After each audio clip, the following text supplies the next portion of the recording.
Hello, and welcome to this week's episode of A Mic on the Podium with me, Michael Seal. For those of you who are new to the podcast, you can enhance your experience by becoming a subscriber at patreon.com/A Mic on the Podium.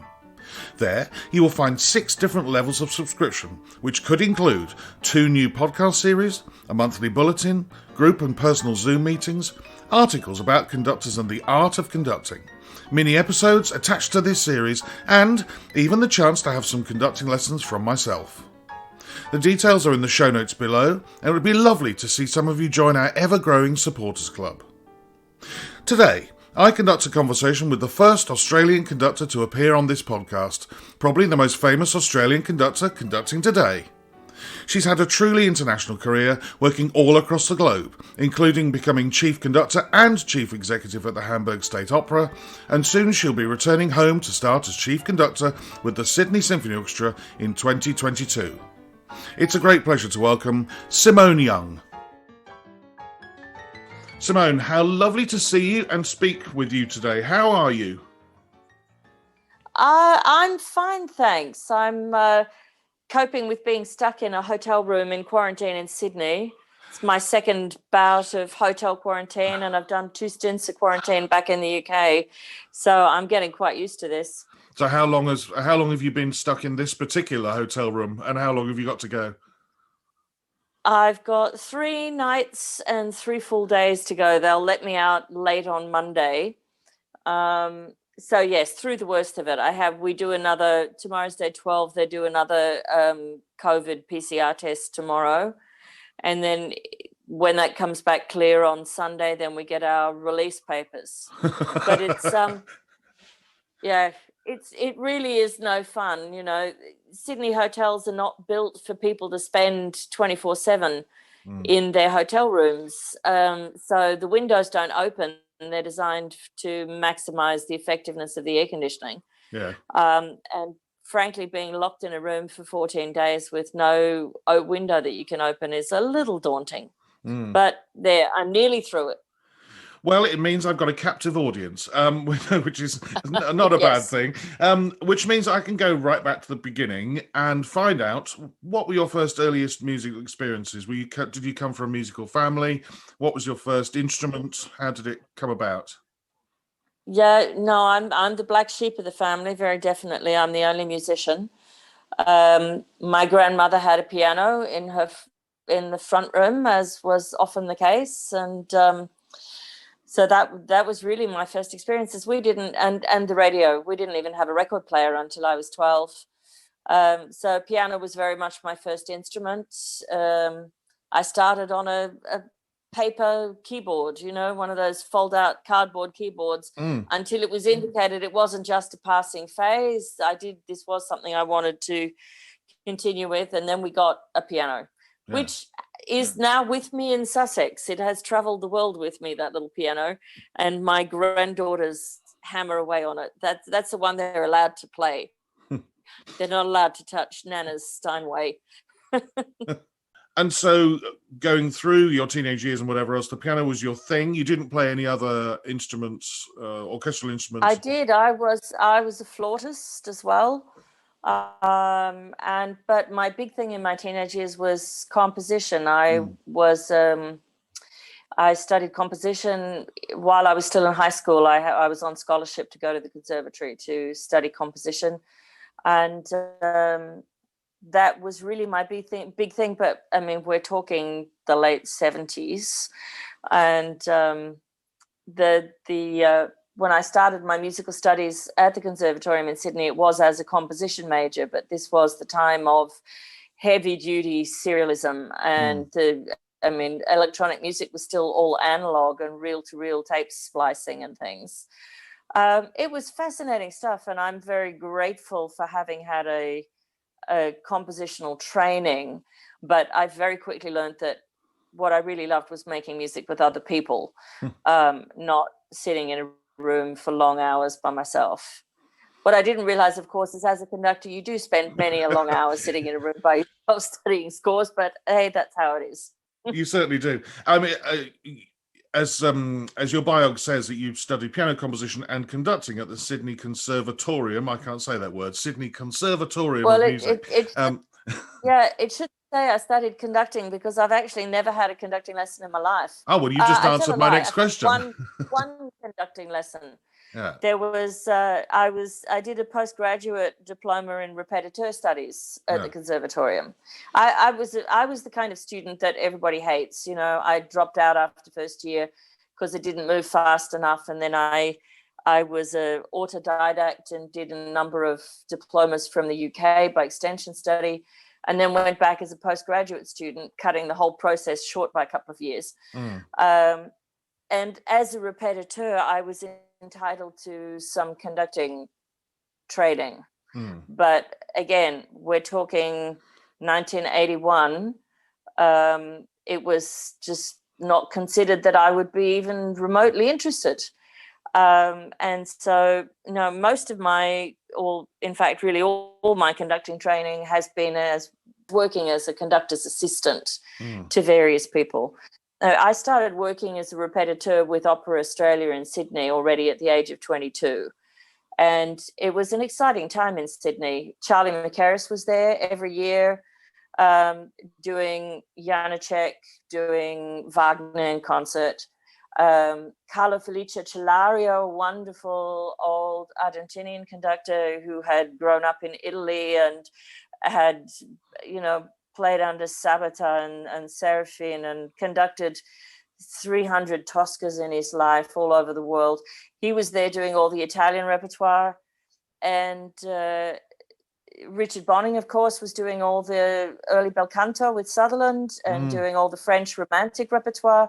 So, it was an extraordinary time to be a young pianist. And of course, I just soaked all this stuff up. Yeah, I mean, interesting that you said that you'd only had one lesson before that.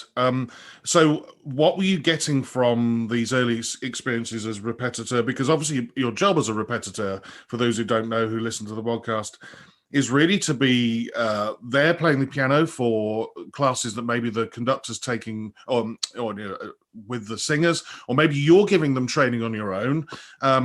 But you're not really moving your arms around in a conducting way yet. So I would imagine it's those times where you're sitting with Charlie McCarris in a room and with the major singing talent that you're watching, and you're maybe absorbing what he's doing with his hands and arms and rehearsal techniques and things. Yeah, I mean, the role of a repetiteur is really fascinating one, because it covers a great many areas, exactly all those things you've mentioned, but also you have the job of basically replacing the orchestra for weeks on end in production rehearsals. So, for weeks on end, you're playing all these extraordinary scores, but as orchestral reductions. You're not trying to play them like a Beethoven sonata or a Chopin etude. You have to actually make the orchestral sound, which means you spend a lot of time studying orchestral scores. And then you are the conductor's extra pair of ears once they start rehearsing with the orchestra. You're the one sitting out in the house listening to the balance with the stage, picking up stray printing errors, just generally being an extra pair of ears. And it's kind of the old-fashioned way to become a conductor. It's very interesting, because in my generation, Thielemann,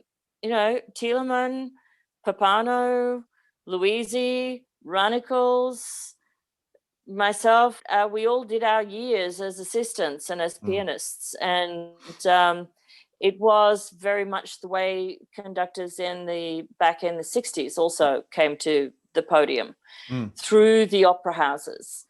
So in Australia at the time, just as I believe in the UK, there was a very active and very extremely good amateur pro-am musical circuit.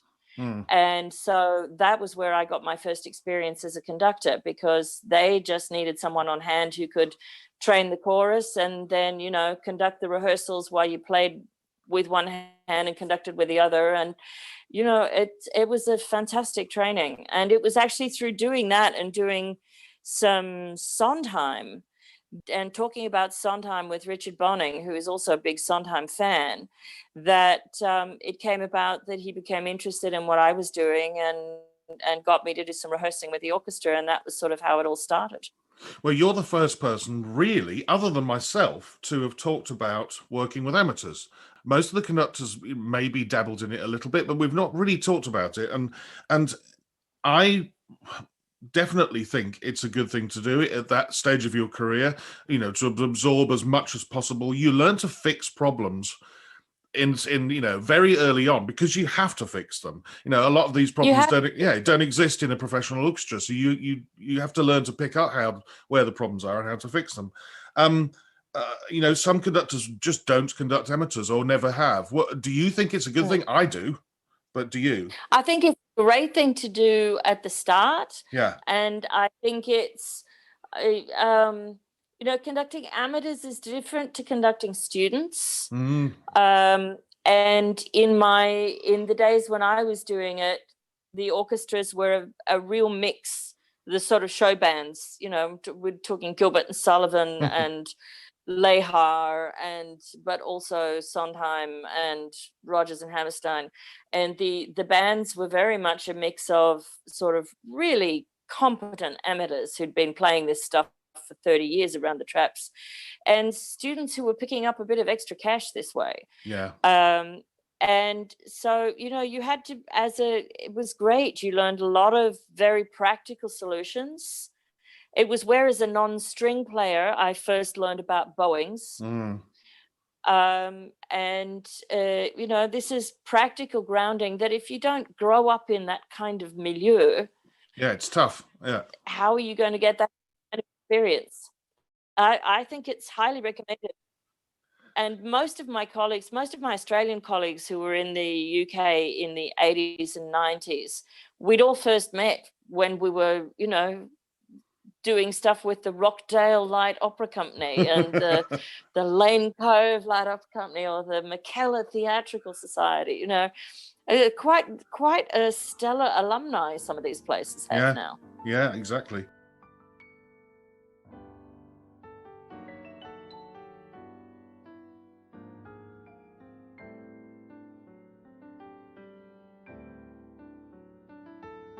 You eventually, you do become a resident conductor at the Opera Australia, but eventually you come to Europe, and there are three major things on there. You're assistant to James Conlon. You also become assistant to Barenboim at Berlin and Bayreuth, but also you go into the Kapellmeister system, which is something I spoke to Kevin John Edrisley about, which is very similar to what you were already doing in Australia with the repetiteuring and then assisting the main conductor and then starting to get your own performances or your own actual productions.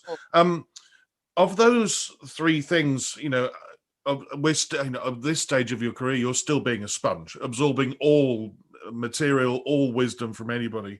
Which of those do you think was the most important? Was it becoming a Kapellmeister at Cologne Opera and seeing how the European system works from within, or was it just being around somebody like Daniel Barenboim at Berlin and Bayreuth and feeding off an amazing mind like that?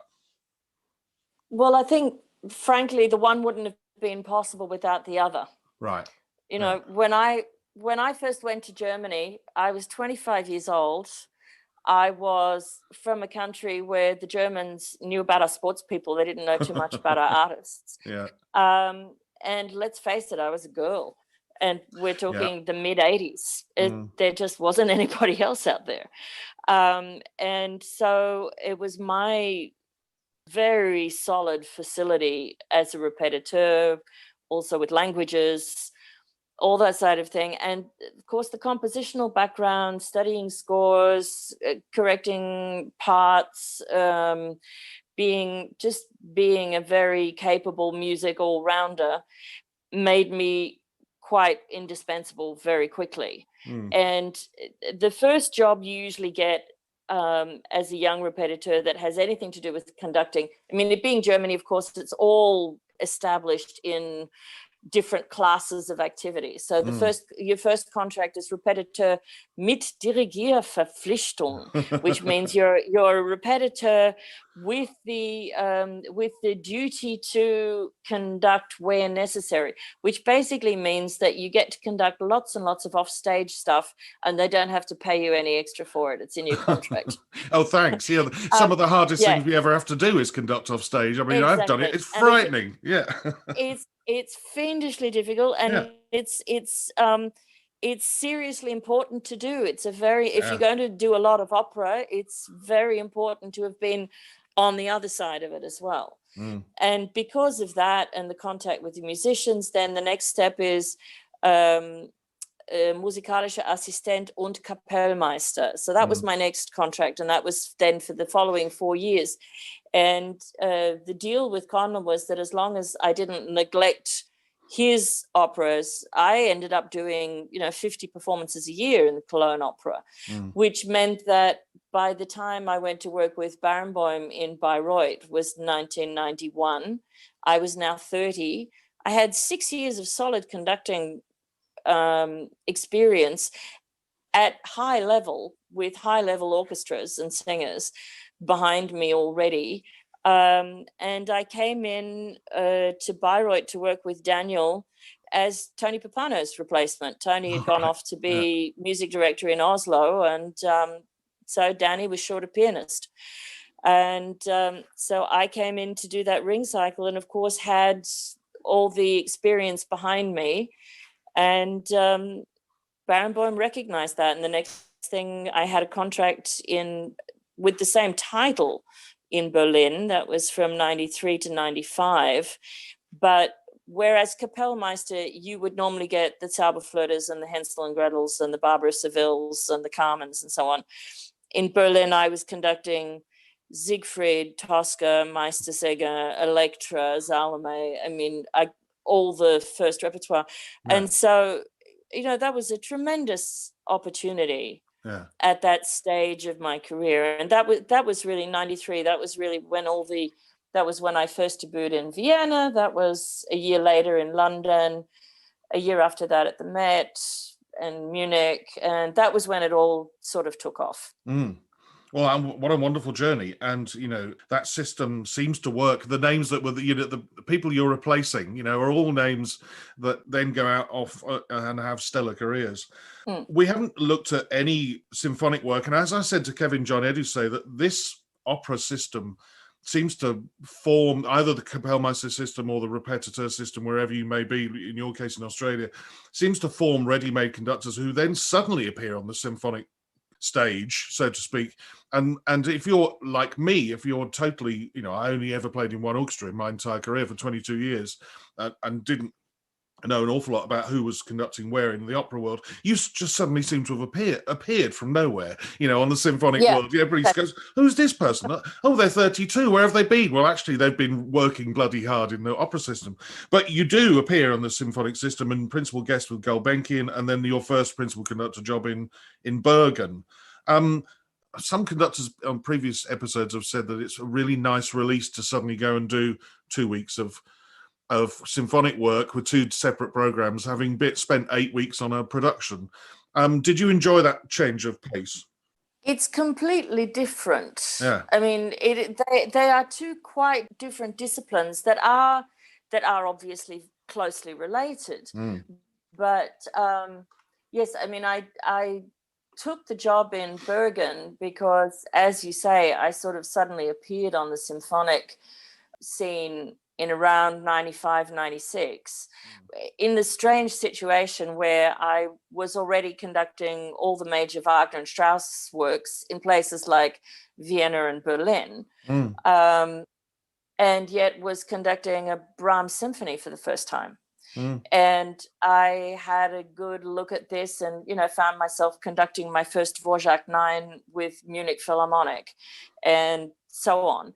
And suddenly thought, no, I want to go and spend a few weeks a year just working my way through the symphonic repertoire with a good orchestra, but somewhere that's not exactly on the mainstream circuit. Yeah. And they were very valuable years in Bergen, and then stood me in very good stead, because in 3 years that was 40 concert programs. Yeah. Yeah, it's going to be a lot of music, and an Yeah. orchestra that's greatly loved. I mean, I've spoken to, I'm assuming my dates are right, I have spoken already to the two people who then followed you, Andrew Litton and Ed Gardner, and they really love Bergen and love the orchestra. I would imagine that was a great place. It's a fabulous city. I mean, they'll be the first to tell you that the weather is ghastly. But in fact, the very fact that the weather is ghastly is probably what protects the city from being completely overwhelmed by tourism, because it's very beautiful. And the orchestra is extremely fine. Yeah. There is a very, very high caliber, particularly of string playing, in Norway in particular, but in Scandinavia in general. And that was what I noticed first up. The first program I did with them was Beethoven 8 and Kindertotenlieder as part of their festival. And I just immediately sort of thought, wow, where's this sound? Why don't I know about this orchestra? And, it's a little city. It's got, even when the university's full on, it's barely 250,000 people, but with this fantastic orchestra.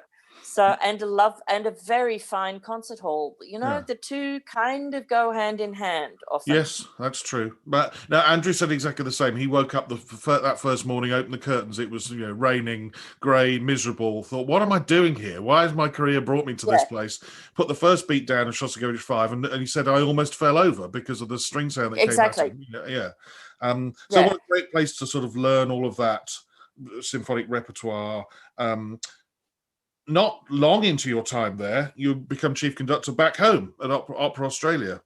At Opera Australia, yes. Yeah. At the time, as a friend, conductor Michael Border, rang me and said, I know what I'm giving you for Christmas this year. It's a globe.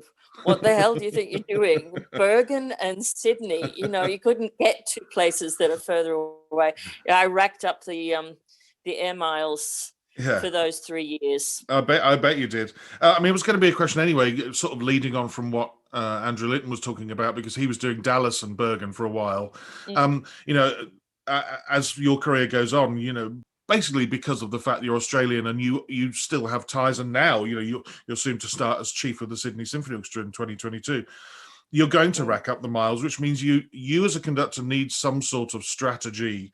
So do you insist on a day off to get over jet lag?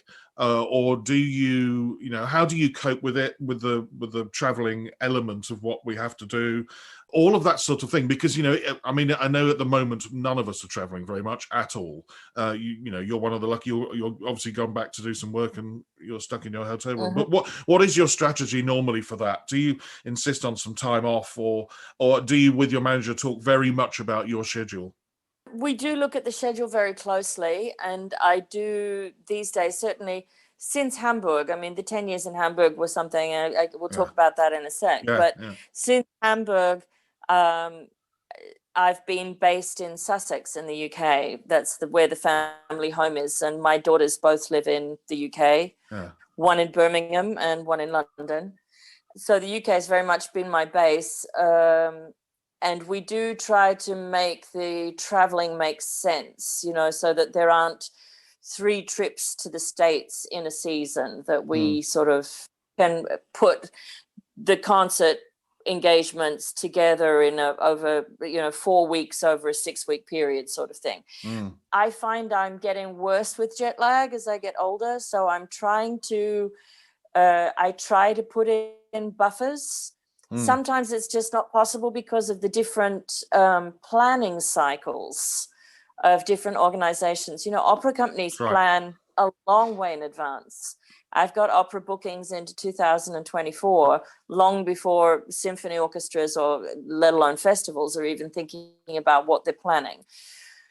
And for somebody like myself who has this big opera repertoire, I have to also choose very carefully which projects I do, because operas take such a big slab of time. And so, I have a couple of houses that I feel very connected to, and I try to go there every year. And then, every now and then somewhere new joins the mix. But yes, I try to give myself a bit more space. I mean, I used to be I am a workaholic, there's no doubt about it. And I generally am pretty fit and can just sort of push myself through these things.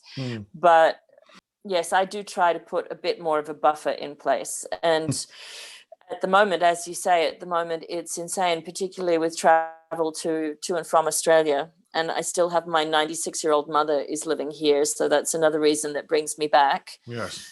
And it doesn't matter what you're doing. You have to build in 16 days between your European engagement and the beginning of rehearsals in Sydney, because it takes you 2 days to get here, and then you've got to quarantine for 14 days. That's right. And I don't think that's going to change in 2021. And now the UK is adding the quarantine regulations are getting tougher in the UK. This year just gets harder and harder. You keep looking at the calendar and think, well, that worked fine when we made that plan. It doesn't work anymore.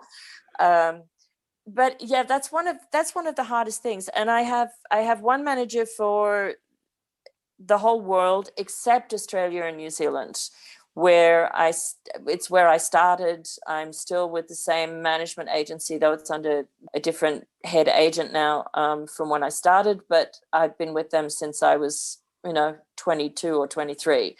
And then my European, American, Asian agent is in Vienna. And of course, they're a little in competition with one another, Okay, yeah, my exactly. European agent doesn't want me to spend too much time in Australia, but he's had enough to do with Australian artists to know that we're very attached to our home countries. Don't stand in our way, or one of these days we might just throw up our hands and say it's too hard and just go home for good. So.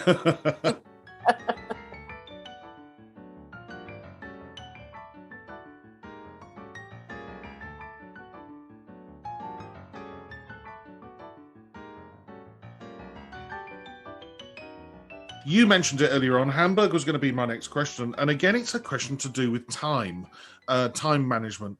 In previous episodes, I've spoken to Jack Van Steen and Kirill Karabits, who actually both had the same job in Weimar as GMD, or General Music Director for the non-German speaking audiences. You basically had that job in Hamburg for 10 years. You were chief conductor or chief executive, Hamburg State Opera, and then chief conductor of the Hamburg Philharmonic at the same time.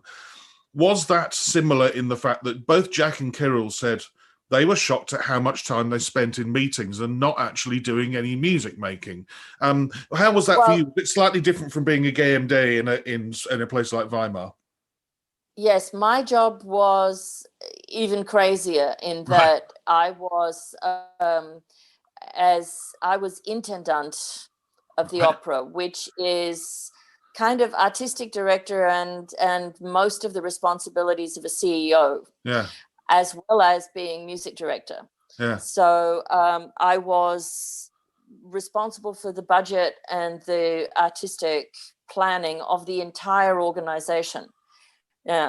Hamburg State Opera is a huge organization. We did 250 main stage performances a year and numerous others on smaller stages. The ballet tours, John Neumeier is the long-serving director of the ballet and choreographer for the ballet there. And he and I and Detlef Meyer-Johann was our business director. The three of us were basically then the triumvirate executive.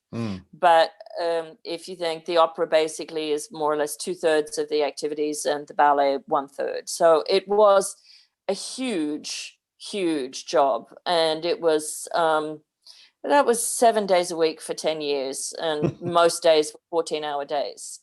I found the performing was always the thing that was the most enjoyable, because you would leave everything else behind you and walk into the pit and be a musician again. I think it was very important to do, because particularly it made sense after all my years in the operatic world to be in the position where I was not only responsible for the music, I was selecting the directors and the creative teams and choosing the repertoire, planning the repertoire for the entire house for 10 years. But I'm sure you're getting the picture. That's a massive job. It certainly is.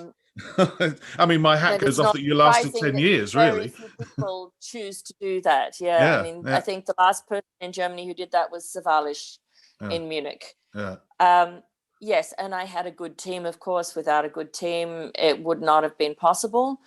But yeah, they were 10 very intense, but also very fruitful years, and made me, I think, a much stronger artist. Mm. I actually have, this is being ever so slightly provocative in a thing, but I do think every music director should spend at least 1 year having to be responsible for the budget, Mm. so that they understand that when they stamp up and down and say, no, I must have that extra rehearsal, they understand that that 40,000 euros has got to come out from somewhere else. And what is going to go is that the extra singer in the ensemble, is that the extra coach on the staff, is that the new lighting rig that the technical department are screaming for.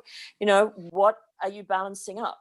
And I think that's very important, because we can become a little blinkered Mm. in the industry and only see our particular square yard.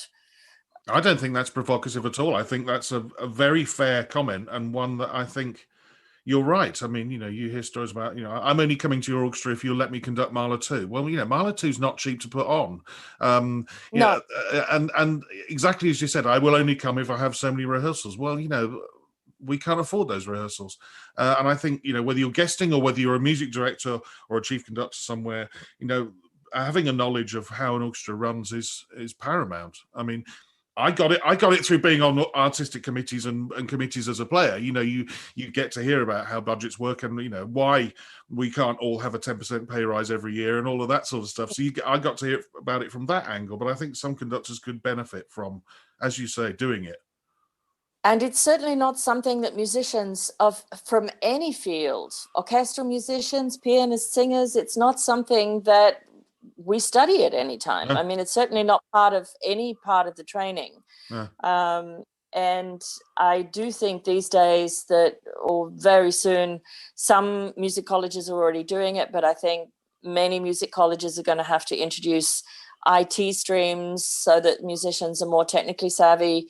They're going to have to introduce accounting and budgeting schemes, and training in writing funding proposals and all of that sort of thing, because that is a big part of your professional life.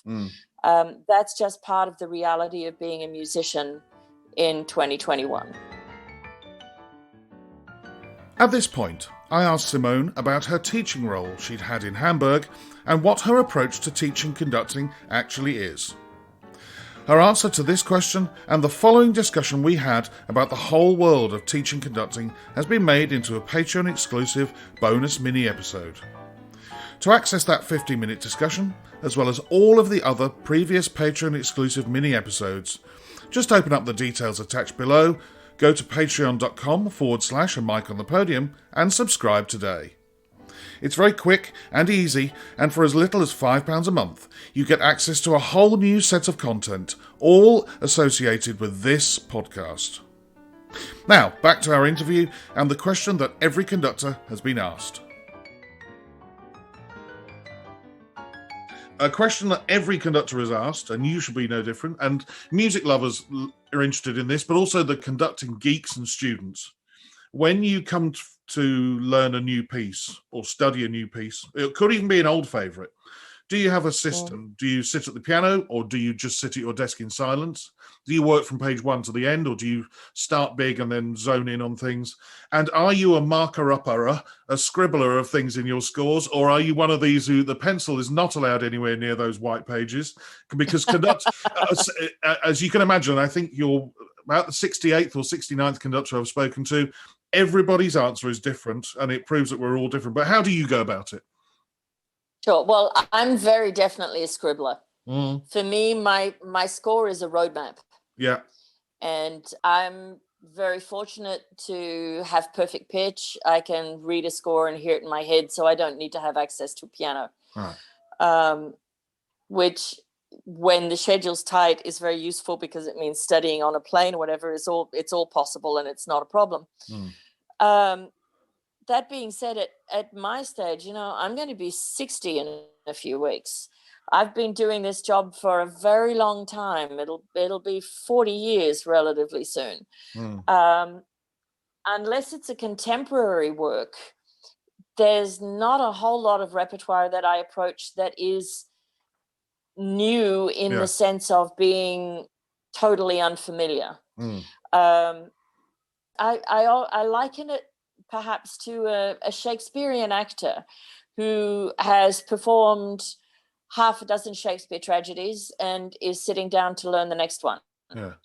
Yes, it's a whole stack of new words, but there is a rhythm to it. There is a shape to it. There is a structure to it that you are already familiar with. That's so true. Which means that you come already armed with, if you like, with an arsenal or with a vocabulary that you can immediately apply. And then it will depend very much on the complexity of the work. There was a time in my life when I had to be very disciplined with budgeting study time. I think specifically of the time when I had a very small child in tow, and study was basically relegated to between 5 and 6, before she woke up in the mornings. That was when you got your study done.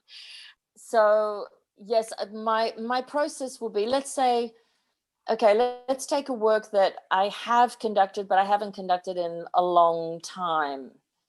For example, week after next, Dvorak Ninth Symphony. I haven't done it in more than 20 years. So restudying it, but yet, I know Dvorak's Ninth Symphony. Yeah. But first of all, I will get as much information. I have one or two good sources, librarians, who will do the research for me as to which editions are available, whether there's anything new on the market that's of interest, critical editions, and so on. So once I've selected my edition, and obviously in discussion with the orchestra who are going to perform it, whether they have that edition, whether they have limitations as to which editions they can perform. Once we've got the edition, I'll get the score and I'll sit down and I'll sort of read the score and identify for myself immediately the issues. In a scan read of a score, you can very quickly get a sense of structure of how the sonata form in the first movement functions. Is there a rondo form in the slow movement? Blah, blah, blah. Once you've done that and you've established sort of practical necessities, such as like in Brahms 4, the trombones don't call them for the first rehearsal because they don't play until the fourth movement. Yes. All that sort of thing. Then it's the fun part. Then it's the sitting down and listening to the sounds in my head and deciding, oh, that's a really beautiful viola line. I think I'd like to bring that forward a little bit more. Or let's have a look at that wind structure. We've got flutes, oboes, clarinets. Which should be the dominant color? How much vibrato should there be in the sound? I really go into great detail in my head, imagining the sound and imagining the color palette of the sound that I want to hear.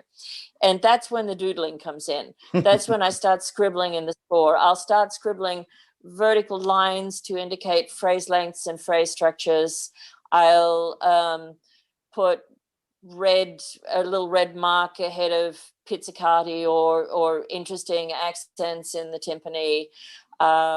If there's something that from an old version, I'm used to it being in the bassoon, and actually in this version it's in the horn, I'll make a little note of that. So the score becomes like a kind of a roadmap for my brain. And then I will listen to historic recordings. I won't listen to modern recordings, but I'll listen to historic recordings. Yeah. So for Dvorak, for example, I'll go back and listen to Dorati. I'll listen to Anchel if I can find it. I'll listen to Frixe. I'll listen to Kubelik always. Doesn't matter what it is. If Fritz Reiner recorded it, I'll listen to that. I actually don't like his Dvorak very much, but it's interesting. Yeah.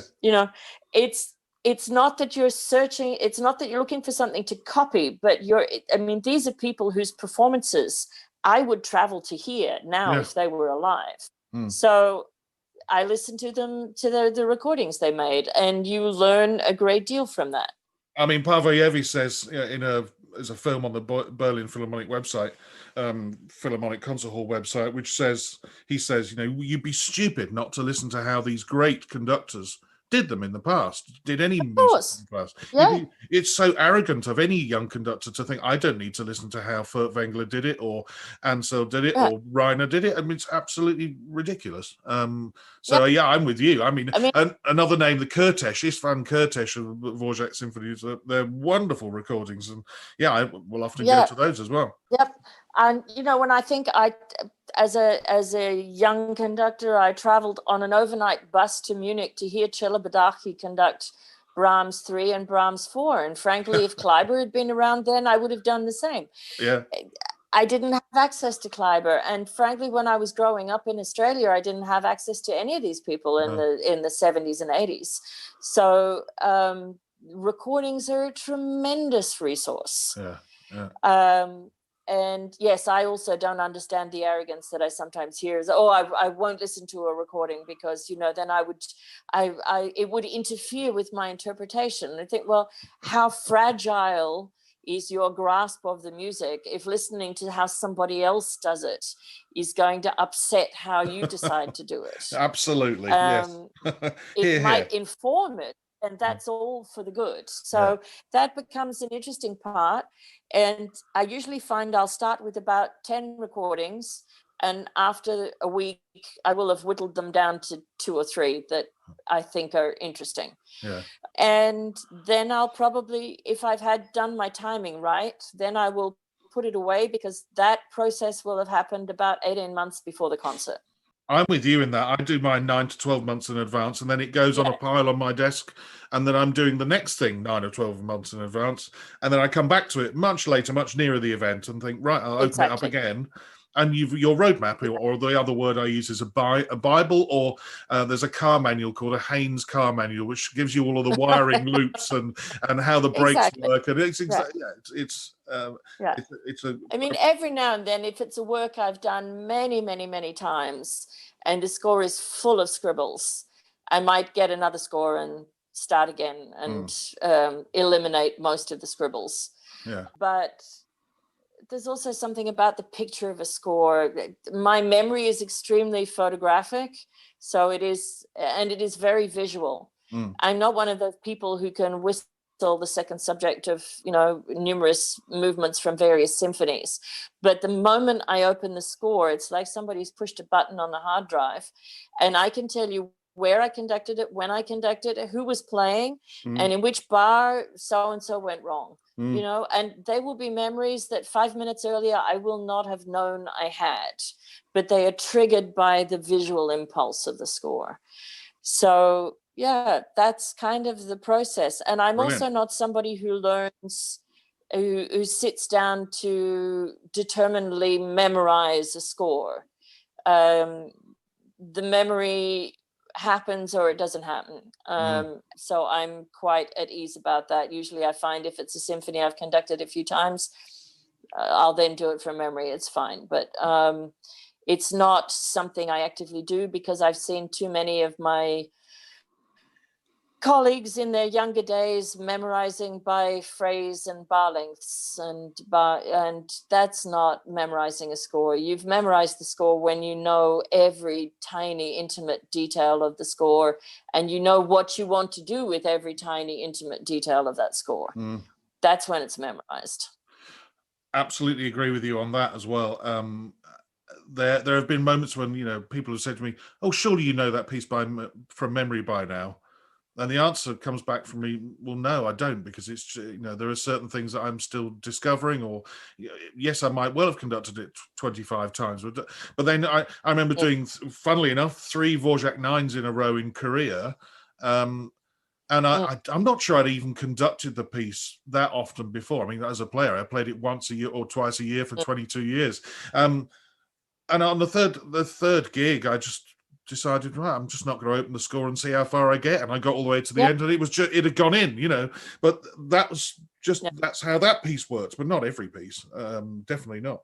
Another bit, sorry, just one last thing. Yeah. Another big part of my research, anytime I'm doing a work for the first time or I'm restudying it after an absence, is I try to go back to the origins. So if there's a facsimile of the handwritten score available, I have a growing collection of facsimiles of manuscripts. They are often incredibly informative in that they help you follow the thought process of the composer. And the other thing is then, of course, I'm not somebody who reads biographies. I'm not a big fan of biographies. But if I'm doing something, I will certainly do the research, letters, the composer, correspondence of the composer at that particular time, what was happening in history around them at that particular time, what was going on politically, what were the artistic movements that were surrounding them. I mean, when I learned Berg's Lulu for the first time, I could open the score, I could read the notes, I could hear it in my head, but it didn't make any sense. So it wasn't until I sat down and studied in great detail the writers of the period, the artwork of the period, the politics of the period, then the music started to make sense, because then I could see what it was born from. And I think that's incredibly important.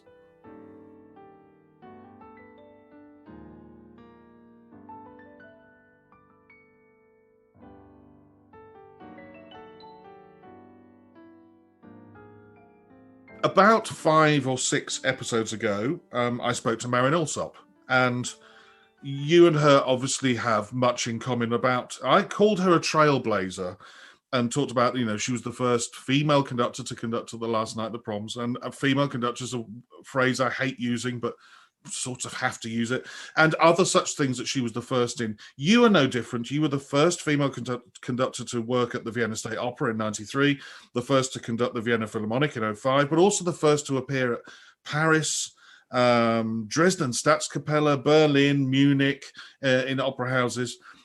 Firstly, did you know that you were the first? And if you did that put any extra pressure on you before you worked there? Well, possibly the most significant one would have been Vienna, because I first performed in Vienna at the Volksoper, but in December 1992. And at that time, Johann Hollander was the director of both the Volksoper and the Staatsoper. And I was, of course, the first woman who was conducting at the Volksoper. This is Vienna. It's 1992. And it was Tales of Hoffmann with one rehearsal. And in I went. That's kind of how you do it. Yeah. And he came to see me in the interval, and he said, I'm going to invite you to conduct at the Staatsoper, but I am not going to lose my position because of it. Wow. That's how much of a big deal it was in Vienna. We're talking about the period when there were no women in the orchestra. The Staatsopernorchester is the Vienna Philharmonic in its opera house mode. And there were no women. There was a woman playing the harp, but she was sort of halfway behind the curtain, and she was not an official member of the orchestra. So there had been some discussion amongst some members of the orchestra with the director, because they were very concerned that this was some sort of political movement on his part to impose a woman conductor on them, so they would have to take women musicians into the orchestra.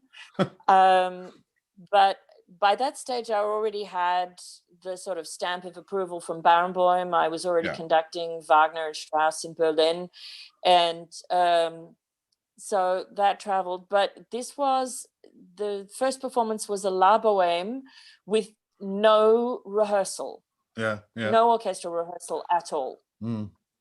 There was a very young, completely unknown Romanian soprano singing Mimi, who became a great friend. Her name's Angela Gheorghiu.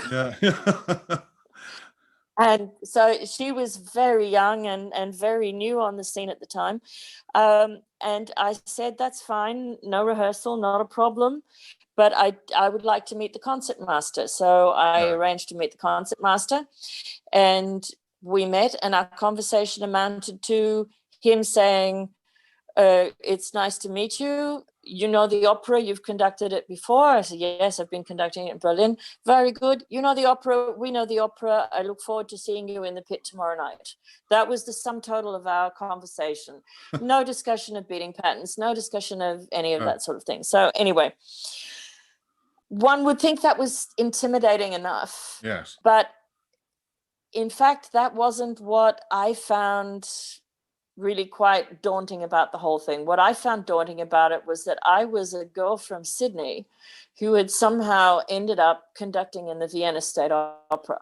And I found that particularly when I'm conducting opera, I like having a small stool behind me to sort of perch on. Yeah. So I'm not, too high up in the pit and so on. And I said this to the orchestral guy who sets out the stands and things. He came to see me to ask me if I needed anything. Yeah. And I said, I need a little stool. And he said, ach, der Karajan-Sitz. There was a little bicycle seat thing that Karajan had used, and they hadn't used it since his death. Oh, wow. And so they were bringing that out for me. Well, that, of course, completely freaked me out, which was quite good because I was a little more freaked out by that than by the woman conductor thing. And then, but of course, the thing is, that's all before the performance. Once you get into the pit, it's all about the music. Yeah.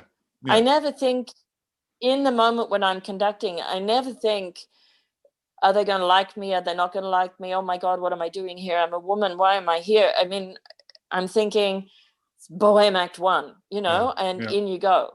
And I think, when I have conversations with students, and fortunately these days not so much, but maybe 10 years ago, the question I would hear from many young female students would be, how do I persuade them to play for me? How do I make myself authoritative? And I said, well, first of all, you stop asking yourself those questions. And you ask yourself, how can I be better informed about this score? How can I better communicate what is in the score to my musicians? Focus on the job in hand. Don't focus on who you are. And I think that's probably the best advice for any conductor, male, female, tall, short, fat, thin, of any colored skin, of any gender. It's about the music. It's not about you. That's absolutely true. And being true to yourself, doesn't matter which of those, how you fit into that Venn diagram of people you've just described.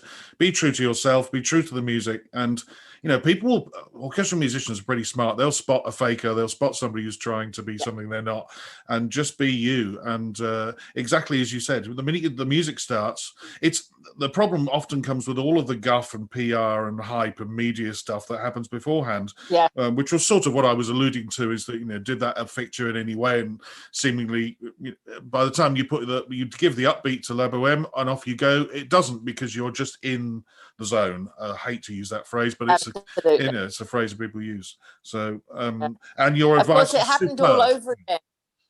Yeah, it happened all over again. About 4 years later, I was in Vienna to conduct Lohengrin. And of course, the contract had existed for 2.5 years or so. Like I said earlier, the opera house's plan a long way in advance. So this was March 97. We probably signed the contract in mid 95. And mid 95, none of us, not even myself, knew that by March 97, I was going to be 8 months pregnant. So we're still talking about the time where there are no women in the orchestra at all. And I haven't seen the orchestra for a year. And in I walked to rehearse Lohengrin. And there was a lot of loud thunking as numerous jaws hit the floor. But, I was fit and healthy, and I like to think that my being there and my now 23-year-old daughter were part of the reason that following that performance of Lohengrin, that was the evening that the Vienna Philharmonic took the historic decision to allow women to join the orchestra. I like to think we had a little bit to do with it.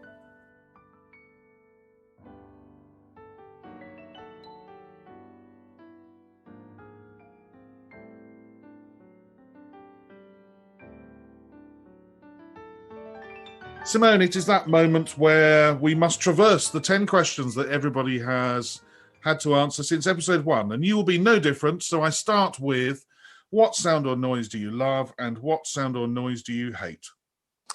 I love the sound of the sea. I grew up next to the sea, and I find it one of the most beautiful sounds ever.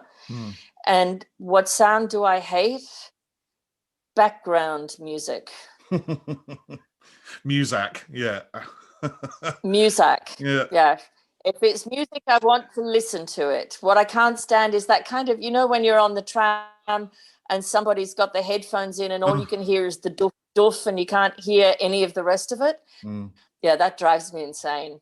I choose my hairdressers around the globe depending on whether they play music in the background or not. And if they don't, I'm much more likely to become a regular customer. I'm leaving that in. That's wonderful. If you had 24 hours free, what would you spend it doing? If I was at home, I'd probably spend it exploring new recipes in the kitchen. I'm a mad keen cook. If I was traveling and I was somewhere there was a great art gallery, then I'd be in the art gallery. Yeah. I would find a corner of the art gallery that was pretty empty.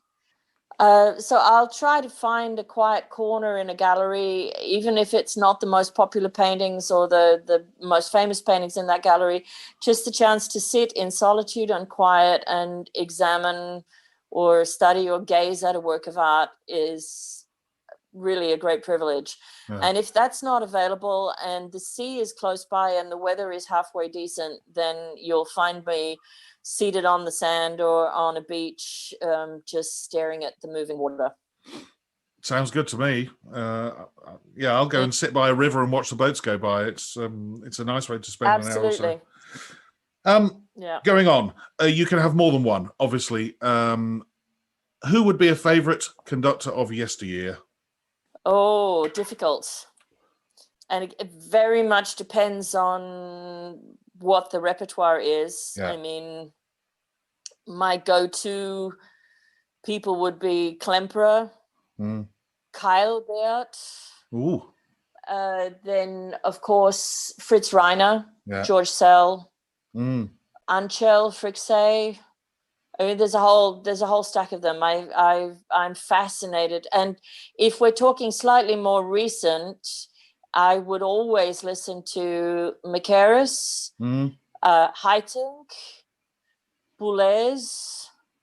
I hardly need to listen to Barenboim's recordings because I worked so closely with him for so long. I know most of them anyway. Yeah.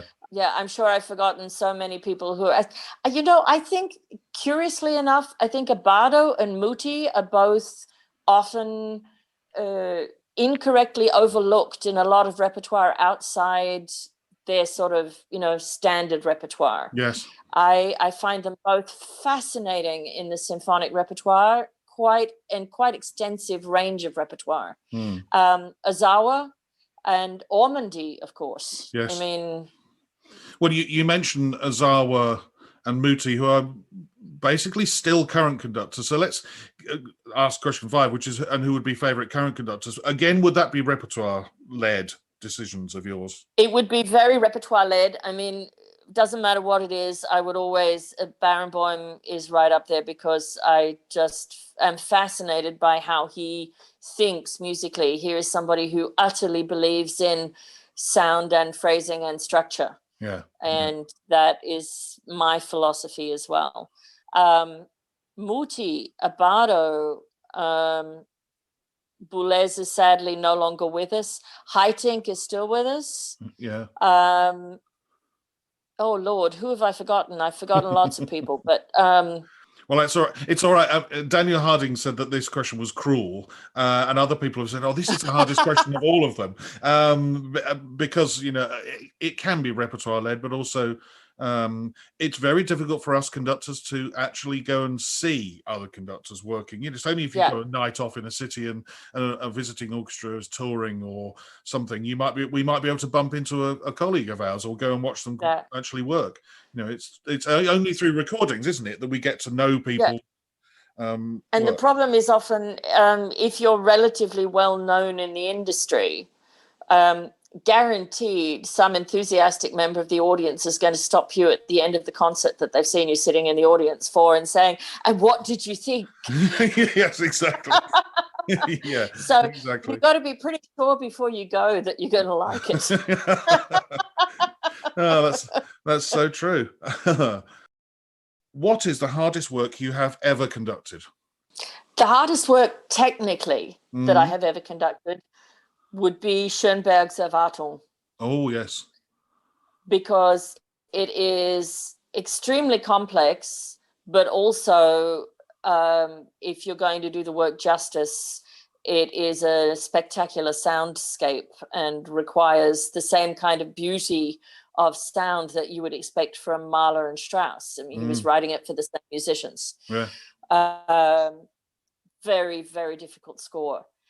The most difficult emotionally, I would say, is Tristan and Isolde. Whenever I'm conducting Tristan, I mean, I adore it. If you said to me today, you can only conduct one opera for the rest of your life, what is it going to be? Tristan, hands down, no discussion, no time to think about it. That being said, for 2 weeks before I conduct the piece and for at least a month afterwards, I have the most extraordinary and intense dreams. It plunges me into euphoria one moment and deepest depression the next. I find it emotionally an extremely difficult work to deal with. And musically, Beethoven Fifth. that piece has appeared before, but actually sometimes because of the technical challenges of just starting it. No, it's got nothing to do with the technical challenges. I mean, you do know the lovely story about the opening of Bohème, because the Bohème opens ba-dum-bum-bum. Yes. And there's a story that Puccini got the idea of that rhythm when he heard a sort of sub-quality orchestra in Italy, a regional orchestra in Italy, trying to rehearse the opening of Beethoven 5. Oh, that's wonderful. I didn't know that. Yes. Oh, that's wonderful. But no, it's not the technical difficulty. It's simply, what is it you want to say with those first 4 bars? Yeah. I have been conducting the piece for 30 years and I still don't really have a satisfactory answer to that. And when I came to that conclusion about 15 years ago, I decided to put the symphony away and to come back to it when I felt I was ready to address that question again. When traveling abroad to conduct, what item could you not leave home without? My knitting. Oh, you're a knitter. I'm a knitter. I'm an absolutely passionate knitter. It's something I did as a teenager and then dropped altogether in my early 20s. And when my dad passed away 5 years ago, almost exactly, it was 5 years ago yesterday, that left Mum and me together, and we never had a great deal in common, but she had taught me how to knit. And so I picked it up again and discovered that which every knitter has been talking about for the last 20 years, that it is anchoring, and the wonderful sensation of creating something, the tactile sense. I find it is absolutely essential to me now in my downtime. I'll spend at least an hour knitting, and I might be listening to something or listening to a book or watching something or just staring out the window at the lights in Tokyo. But having something and watching it grow in my hands, I find immensely rewarding. Brilliant. I remember my grandmother was, she would be almost constantly knitting during the day, and she'd be holding conversations with you or watching the snooker on the telly. And wasn't Sir Colin Davis? He was a knitter as well, wasn't he? I think he used it as a great way of sort of clearing the mind and downtime. So it's fantastic. There's a wool shop in Zurich, quite close to the Opera House, and it's run by a woman who used to play in the opera orchestra. And there's a sign over the counter that says, "Wer strickt, spart sich den Psychiater," which translates as, "If you knit, you won't need a psychiatrist." Brilliant. Wonderful. What is the one thing you would change about being a conductor? The title of a dress. I don't feel comfortable being addressed as maestro. And maestra is incorrect. May I use this platform, please, to get on my soapbox? Get on your high horse now. The Italians fall over themselves laughing when they hear us trying to be politically correct and calling the new generation of women conductors maestra, because in Italy, a maestra is very specifically a kindergarten teacher. Well, there we are.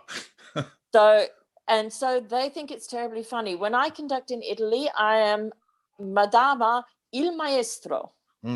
So it's the masculine term with Madame in the front. Just think about it in French. You're hardly going to call the conductor the maîtresse, are you? It's maître, Madame le maître. And but I feel uneasy when someone uses the word maestro.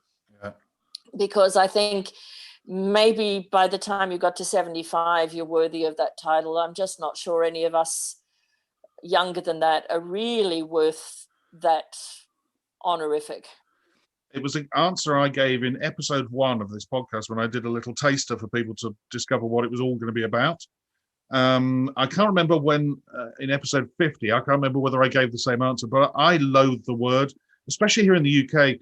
Whenever anybody calls you maestro, I always feel that they're being sarcastic, or they're gently taking the piss by calling you maestro. And especially when somebody called me maestro as well, which I loathed, absolutely loathed. And we were discussing before I pressed record about how some languages now are getting rid of the Dirigentin, for instance, in German, where Dirigent is the masculine form and Dirigentin is the female form, and it can be used in a way that can be quite demeaning by the way that the inflection of the word, can't it?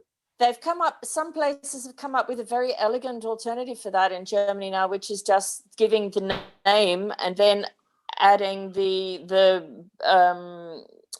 description musikalische Leitung. Yes. Musical direction or musical leader, which I find quite elegant. The only place it doesn't bother me so much is in the States, because it seems to be that it's just drilled into American musicians from an early age that's what you call the conductor. And they seem to do it without any hint of irony or whatever. I even remember having a funny discussion with one of the Met musicians once.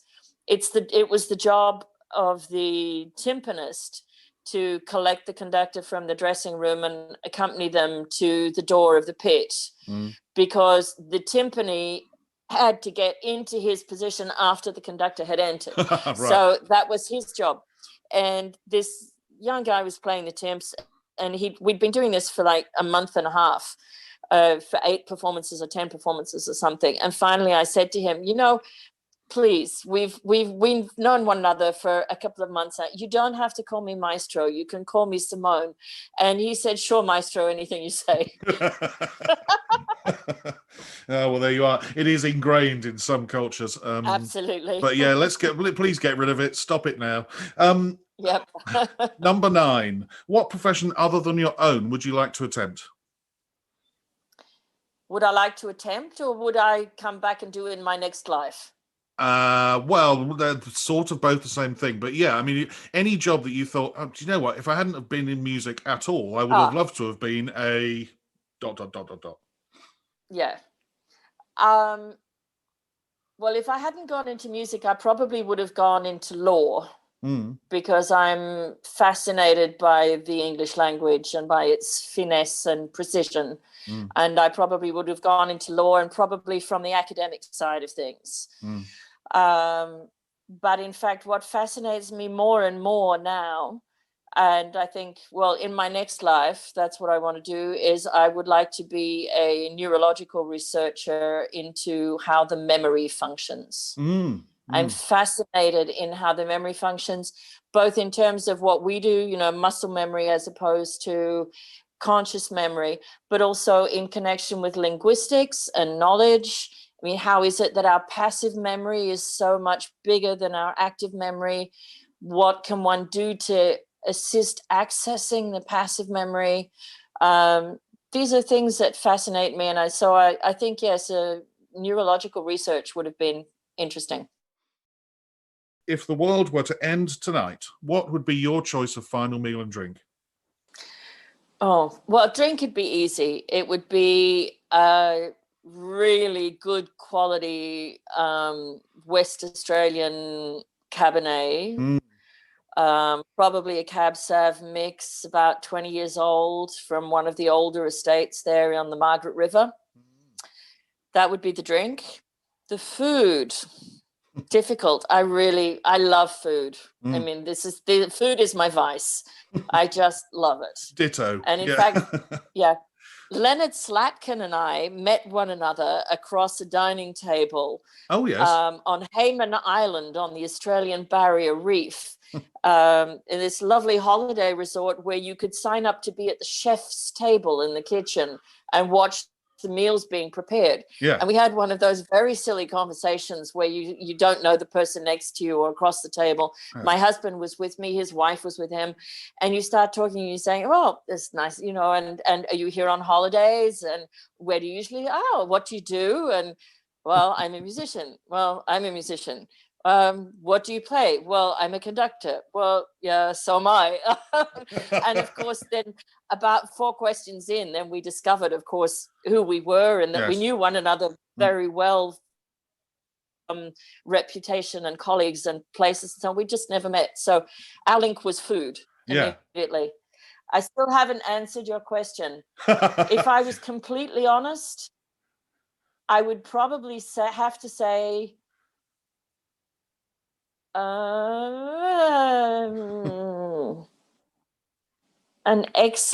really good duck liver pate. Oh, yes. Yeah. That's one of life's, and especially with red wine, that would be beautiful. Yeah. With toast, some little French with toast. Very thin toast. Yeah. My husband makes a terrific chicken and pate terrine, which I'm thinking with cherries in it, and which I'm thinking of very fondly now. And it's very sad that he and the terrine are both on the other side of the globe. It sounds like we could just keep expanding these recipes from pate to a terrine to, and could just keep going, because food is very much something I love.